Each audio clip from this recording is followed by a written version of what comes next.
ሰላም ቅዱሳን፣ በሕይወታችሁ ውስጥ ትልቅ ስኬትና ትልቅ ድል እንዲኖር ከሁሉ በላይ ትልቁ ቁልፍ ምን እንደሆነ ታውቃላችሁ?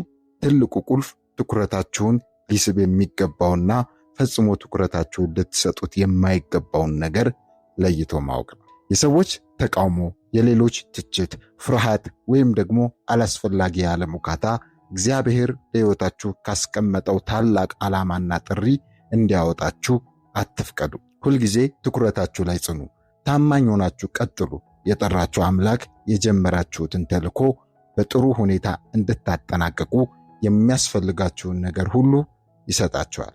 ዛሬ እግዚአብሔር ለሕይወታችሁ ባዘጋጀው ጥሪ ውስጥ በድል እንድትመላለሱ ፈጽሞ ትኩረት መስጠት የሌለባችሁን 8 ታላላቅ ነገሮች ከእግዚአብሔር ቃል አንጻር እንመለከታለን። እስከ መጨረሻው አብራችሁን ቆዩ። ቁጥር 1፣ ከእግዚአብሔር ዓላማ ጋር የሚቃረኑ የሰዎችን አሉታዊ አስተያየቶች አትስሙ።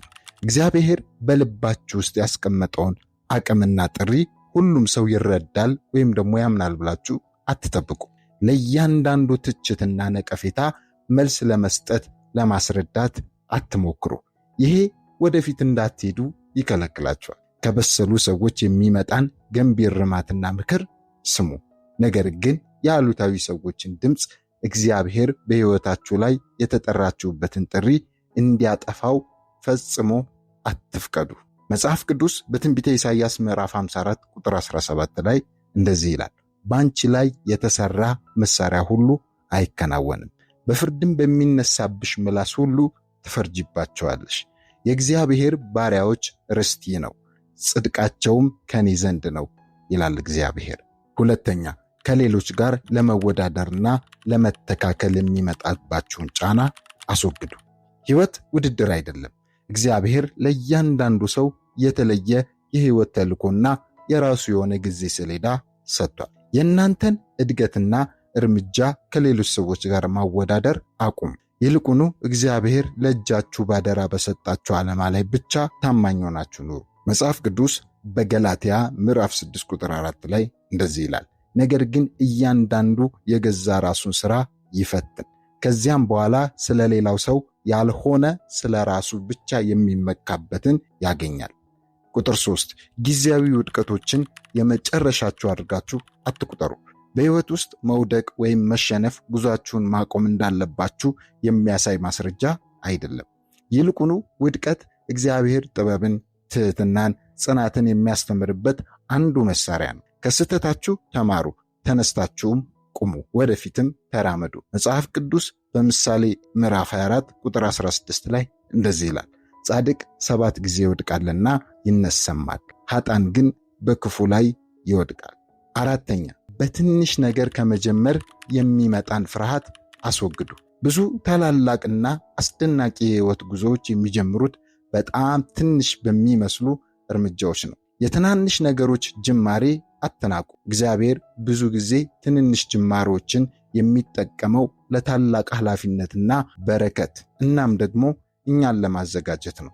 መጽሐፍ ቅዱስ በትንቢተ ዘካርያስ ምዕራፍ 4 ቁጥር 10 ላይ የጥቂቱን ነገር ቀን የናቀ ማን ነው ይላል። ቁጥር 5፣ አላስፈላጊ ውካታዎችንና ትኩረት የሚስቡ ነገሮችን እምቢ በሉ።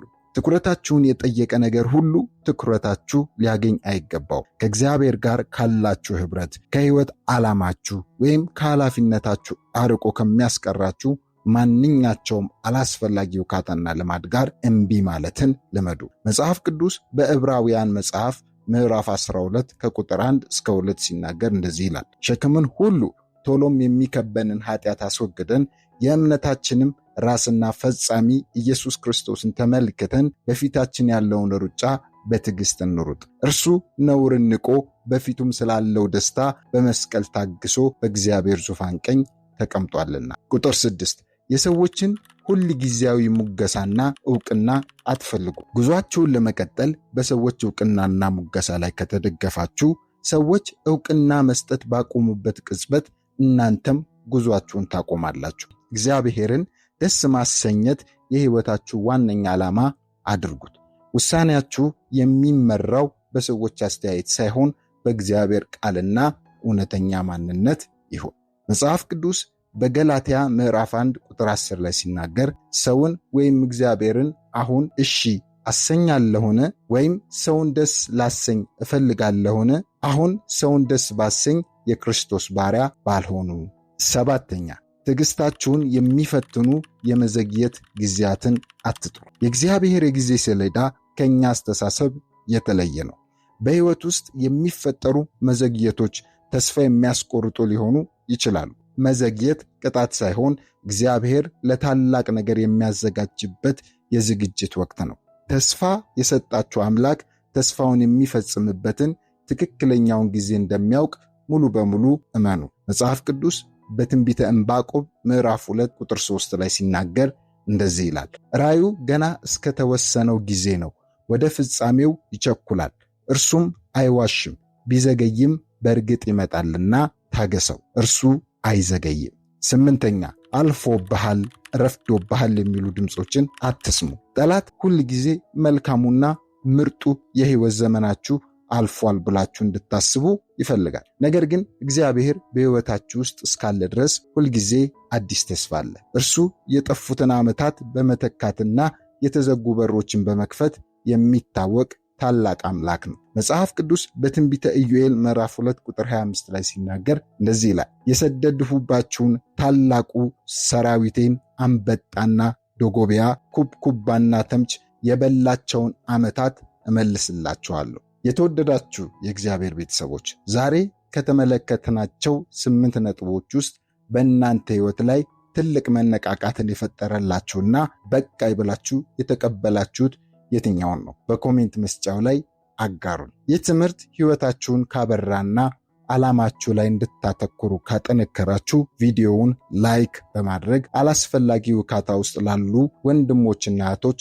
ሼር እንድታደርጉ በታላቅ አክብሮት ተጠይቃቸዋለሁ። በየቀኑ እምነታችሁን የሚያጠነክሩ ከእግዚአብሔር ጋር ያላችሁን ኅብረት የሚያድሱ አዳዲስ መንፈሳዊ ትምህርቶች እንዲደርሷችሁ ቻናላችንን አሁኑኑ ሰብስክራይብ በማድረግ ቤተሰብ ይሁኑ። የእግዚአብሔር ሰላም፣ ጥበብ በሕይወታችሁ ላይ ይሁን። በሚቀጥለው ቪዲዮ እስክንገናኝ ደህና ሁኑ።